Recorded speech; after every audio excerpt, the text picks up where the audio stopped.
watching Marvel Studios Thor or Thor 1 or whatever you want to call it, or Thor like 2011. Like, yeah. Alright. Excuse me, y'all know how this works. I'm gonna talk about the flick for a bit.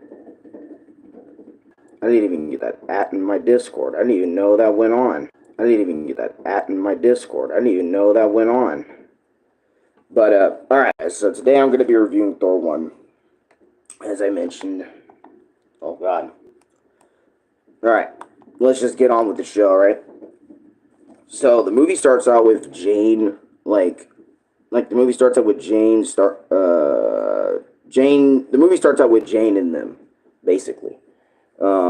Jane starts out with her and Eric discovering, like, Thor's hammer, slash, you know, kind of discovering, like, Thor's, like, I guess, energy, in a way. And as well as, Odin giving us the story of themselves and the Frost Giants. So I thought this was, really cool, a really cool way to tell a movie, because in my life I haven't really seen a whole lot of movies that narrate, you know, what they got going on. Like, they have inverse characters, like, narrating what the hell they got going on. Sure, it's a common theme, but for me, since I don't watch a lot of it, like, I don't watch a lot of movies that do that stuff, it kind of felt unique in a way to me. And I thought that was really cool that Odin was really explaining the life of Asgardians and the life of the Frost Giants. I thought that was kind of cool. Thor pissed off at Odin for not proclaiming him king, so he goes to Jotunheim like a fool and, you know, and does shit. So I remember when, basically, like, this movie, you know, for the most part, is all about Thor, like, learning basically how to become worthy of Mjolnir, because at first he was a cocky, go-lucky dude that loved going into battle, basically, and his dad saw that, and, you know, and Thor just was beyond cocky. He had a big ego this movie. It was insane, bro. Like, I remember when he went to Jotunheim, I was like, bro's asking to die low-key. His dad's just trying to keep the peace, and Thor is just like, no, I don't want none of that. I want to take, you know what I mean? I want to take them down, you know, just like my father once did. I want to figure all that shit out. I want to do that. I want to do that. I want to murk. And I'm sitting there like, well, no, don't murk. Don't murk, Thor. Don't murk. Thor will murk. I can't really do my Thor voice right now, but hey, it's all right. Thor and friends fighting the folks at Jotunheim is cool as hell, though. Like, some of the shots of, and I can't really show anything because I got copyrighted in my Iron Man video, so I'm not going to really show footage of it. It would be better if I showed you footage of all the dynamic camera angles of Thor versus some Frost Giants, and them having the fear of being touched by the Frost Giants, because once you get touched by a Frost Giant, you'll, like, freeze, they can, like, freeze your whole body or something, so that's why, like, it's kind of crazy, like, you know, they shouldn't let them touch you or whatever. So, that's crazy. If you're wondering why I'm sounding so different, it's because my throat fucking hurts. Basically, Louis' allergies sprung up to 4,000, and now my shit's like this, so. And I got like a nose or something. I don't know how he does it, but he always seems to do that to me. Yeah, basically, right?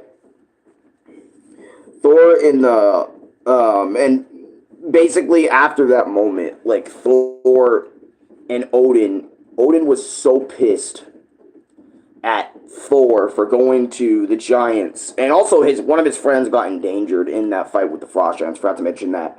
Odin was so pissed at Thor. He was like, you do not deserve the power of Thor. You do not deserve my father and my father and my father before my father, and basically all of his abilities. Basically stripping Thor of his abilities, sending him down to Earth, stranding him on Earth, and the hammer on Earth, until either Thor or somebody else that is actually worthy can wield Mjolnir, basically. And I remember we go back a little bit to Thor falling down from Asgard all the way down to Earth, basically waking up wondering, oh, Father, what the hell is going on?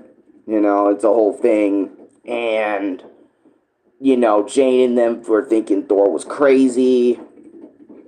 Like, I remember, like, you know, excuse me, you are not going to best the mighty Thor. And then I remember, I think it was Dizzy or Daisy that tased him. I can't remember, but then this moment where I wrote down in number 5, Thor in the hospital is gotten up. Like, Thor, the hospital scene with Thor was actually funny as hell, because when he got on Earth, he still wasn't humbled enough. He still had his massive ego. So when he was in the hospital room, just fucking waking up, I am son of Odin, you know, king of Asgard, and I will not. And basically, Thor was just sitting there, like, not sitting there, but he was trying to get out of the hospital. He bodied so many fucking hospital guys before he eventually got hit with you know, what people use in the hospital for patients that, like, kind of go ballistic and they need to be put down for a little bit. Like, not, like, put down as in death, but they just need to be put down for a little bit, as in, like, it basically puts you to sleep, basically. I remember, like, that moment was hilarious when Thor had to be fucking handled by, like, 5, 6 different dudes. It was crazy without his powers.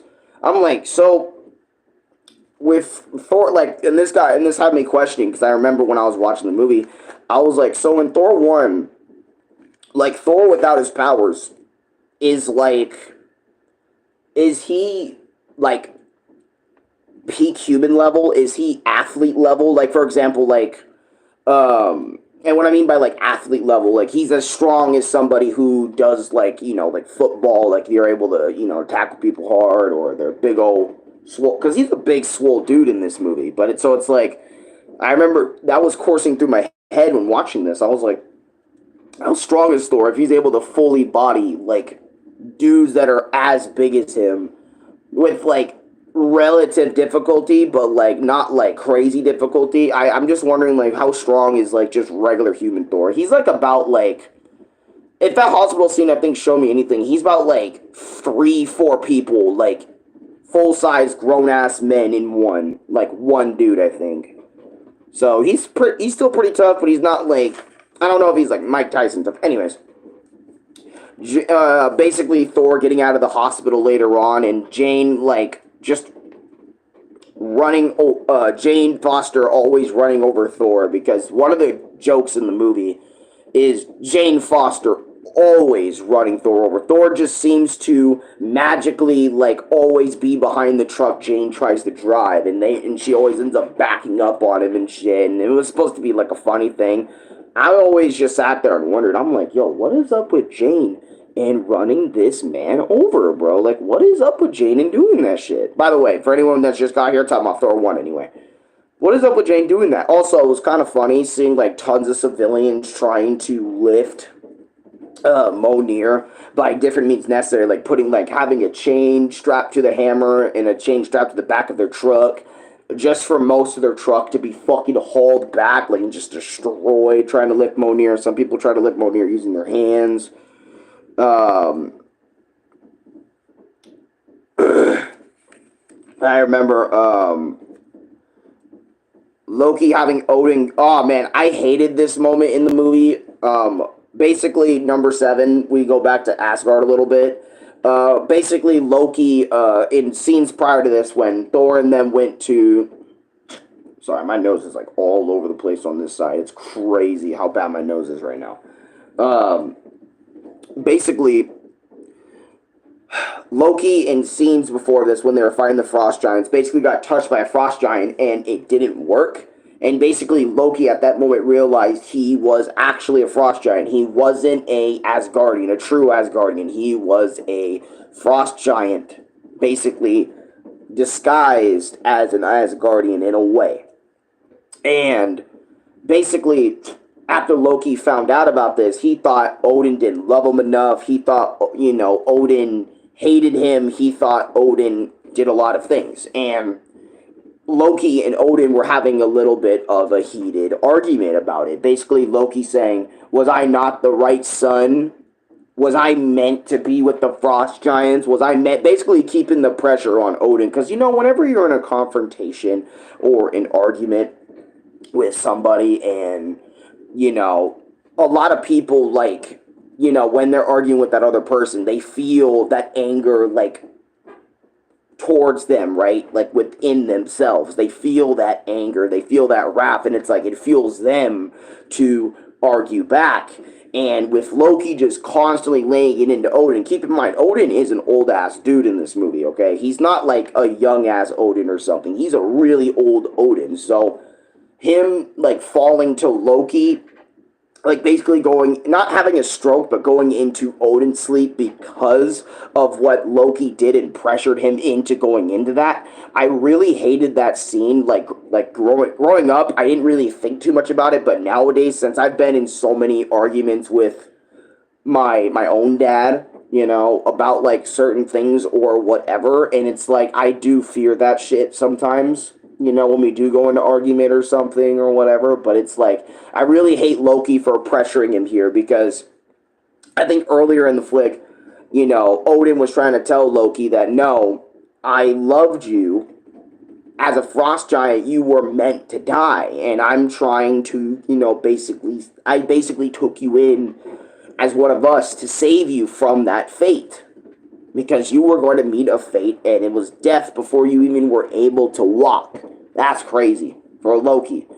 But, Loki, he just kept pressuring his daddy-o over and over and over again, which pissed me off until he went to sleep. Anyways. And I remember me and Nick both hated that moment. Number 8, this moment was kind of cool, but it was also sad at the same time. Thor fighting to reach his hammer, only for him to be rejected.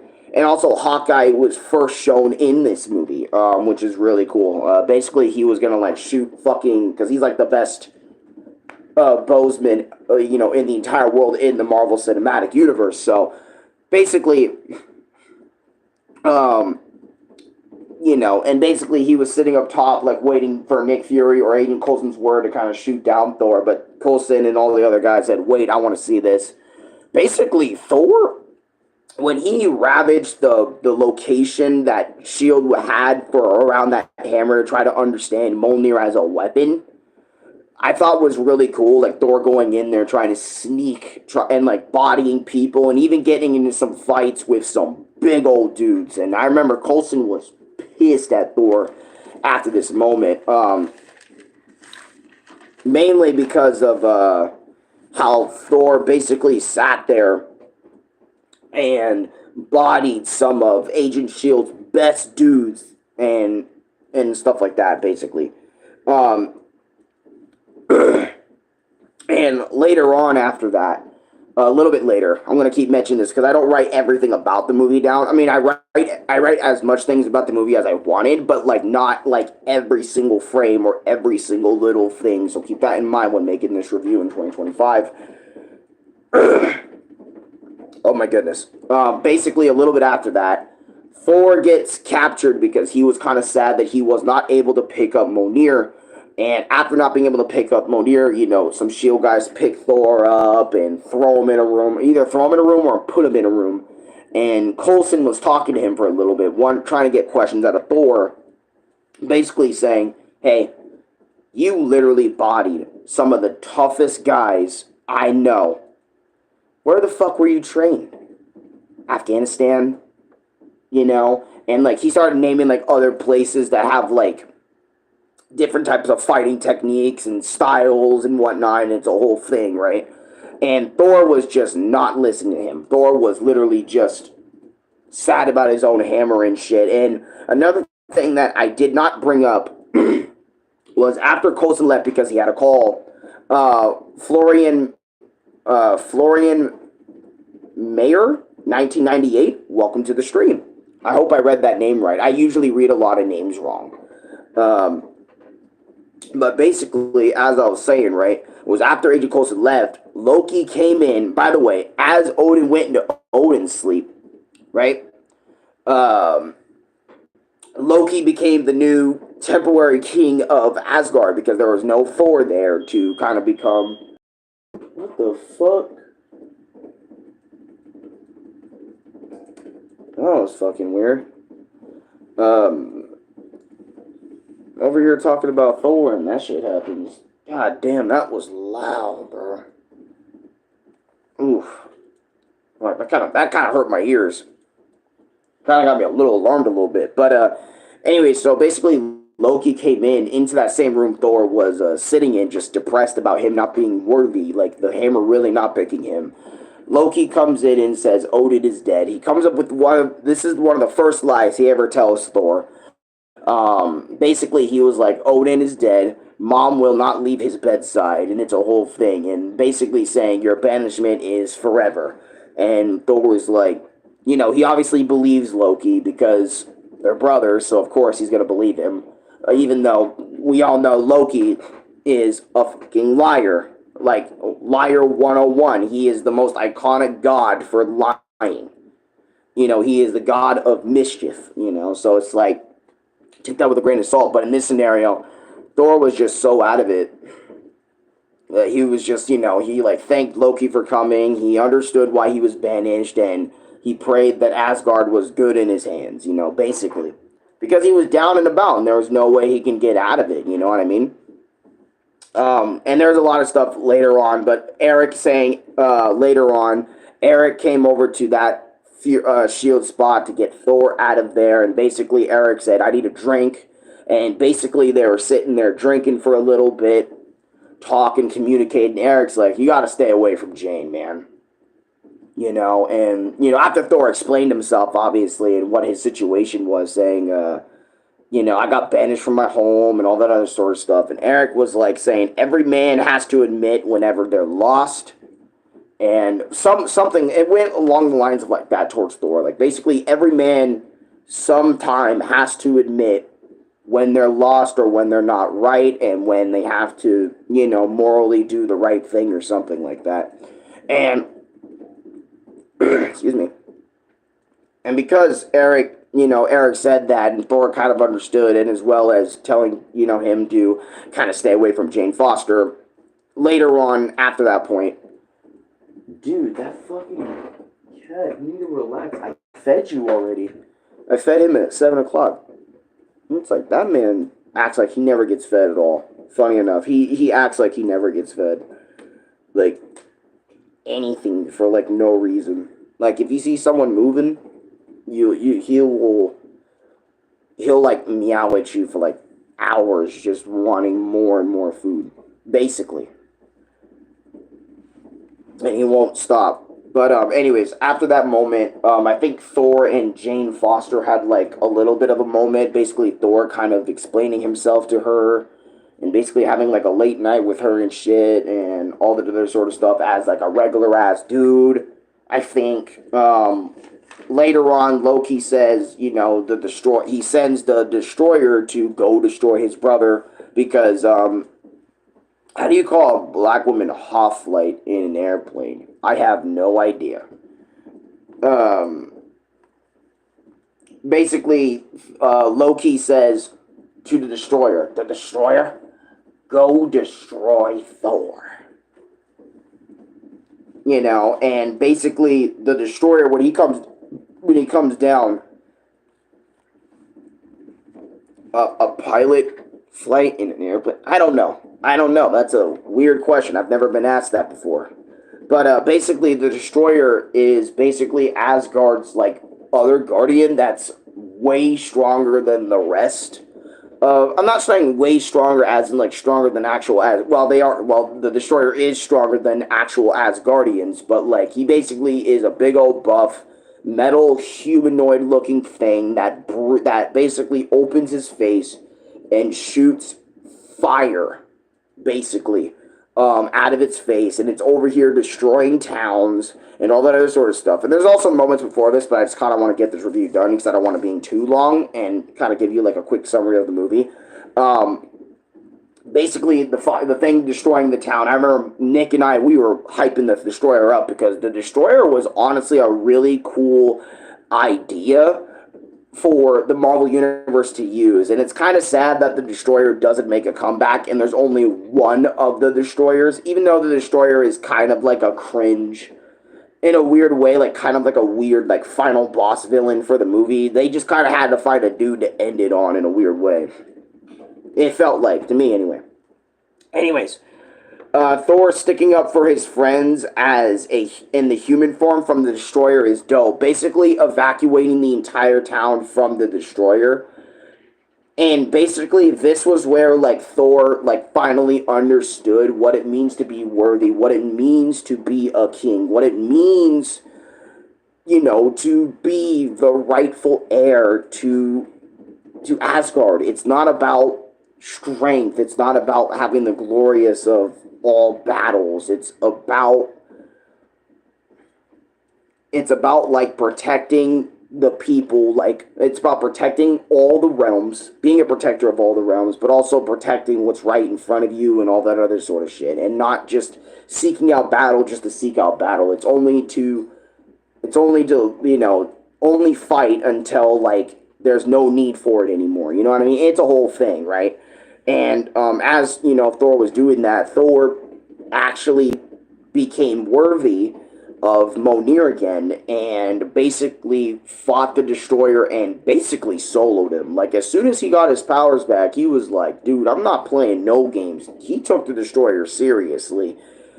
Sent him in this giant, like, whirlwind-like thing with lightning and basically just fucking hammered his ass down. And also, before this moment of Thor versus the Destroyer, keep in mind, his friends were, like, getting bodied by the Destroyer. Like, no, like crazy. His friends were just getting bodied. I mean, I get it. They're nowhere near as strong as Thor, but it's like, God damn, guys, come on. Can't you guys do a little bit better of a job against the Destroyer, at least? But then again, they didn't know like the weaknesses of the Destroyer anyway, so they couldn't really do all that good against the Destroyer and all that. Anyways, so after that, Thor coming back to Asgard to deal with, or Asgard, or if I said Asgard, my bad, Asgard, to deal with Loki, because basically Loki like made up a whole lie. Oh yeah, earlier on, Thor does find out once his friends go down to Earth to find Thor and basically tell him the truth. That's a whole thing. But yeah, basically Thor was like, Loki, I'm tired of your fucking games. You need to be stopped, right? And basically Thor and Loki fight on basically the bridge that basically is like I think it was like the bridge almost reminds me of Rainbow Road, but basically this bridge like is like the road to Asgard and to like the little area that helps them like warp to different areas, right? To different realms, basically. Thor and Loki were fighting on that like little or big ass bridge, and basically Loki does some crazy shit to make the warp beam or whatever the fuck like basically malfunction, go crazy, and Thor couldn't think.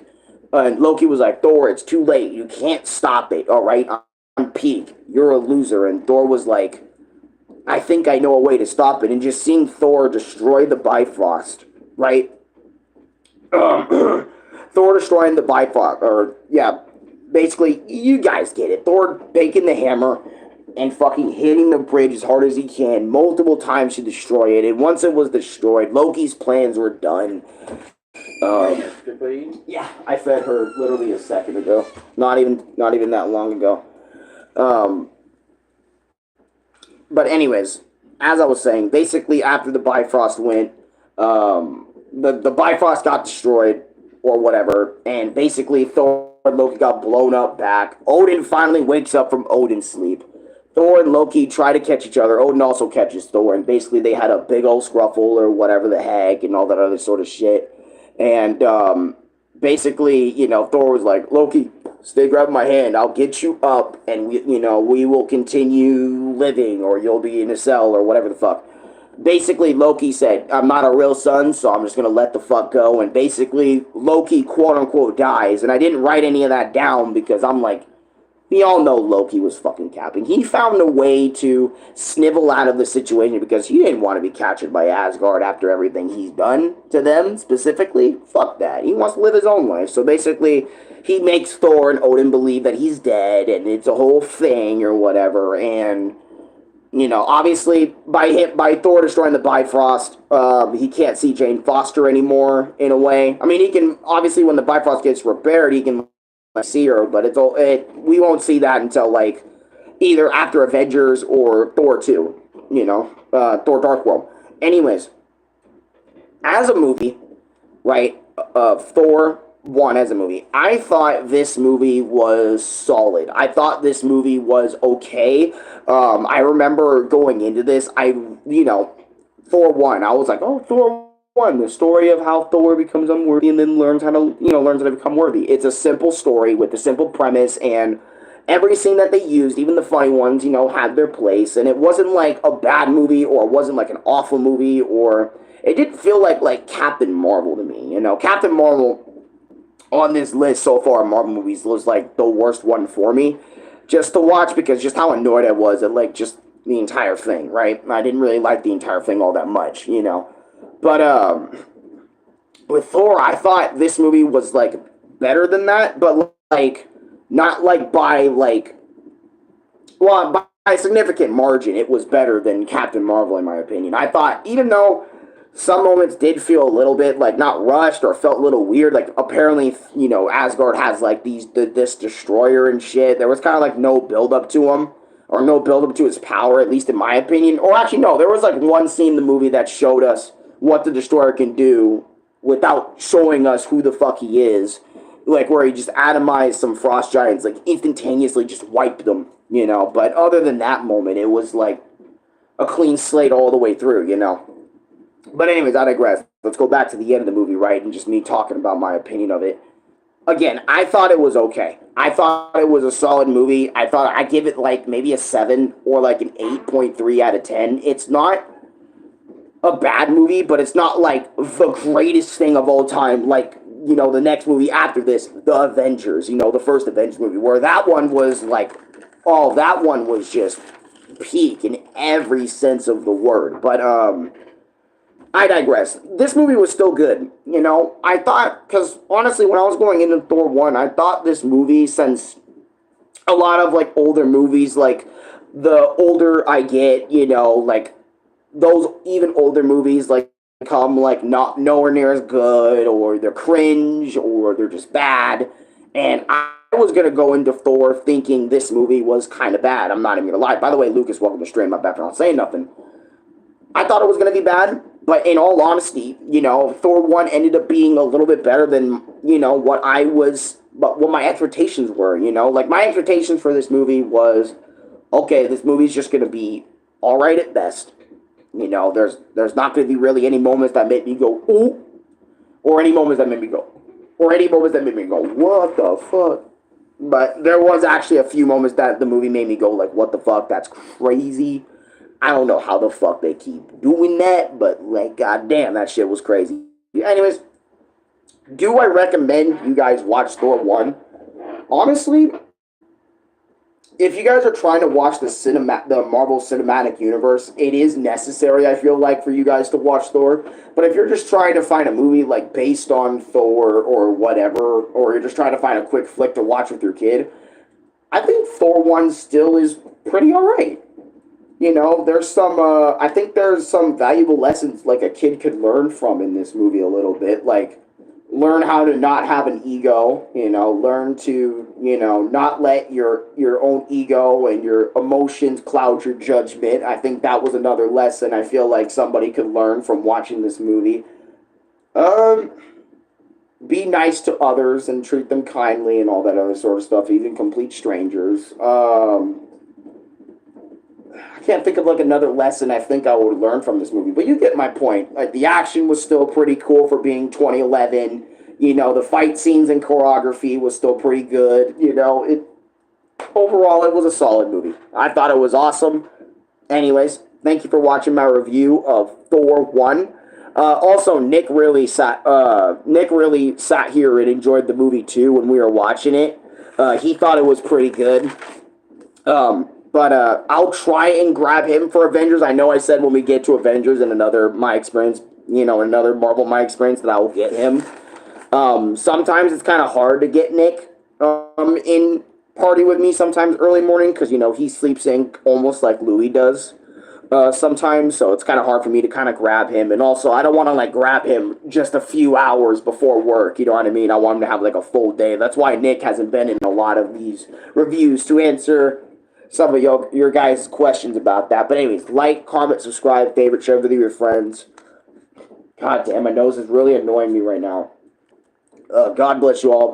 I hope you guys all have a great day. And yeah, I'll see you guys next time. I don't know if I want a game. I'm not sure if I want a game today. I probably won't. I probably will. I'm not sure. But if I do, I do. If I don't, I don't. But just stick around. And I'll try as well to maybe get my Twitch up. Because after that phone number bullshit, which I think is kind of stupid that I need a phone number to really stream. But I'll see what I can do with that today. I don't know if it's going to work out. But if it does, I might stream over there. I'm not sure. But then again, I might stream over here too. So... yeah.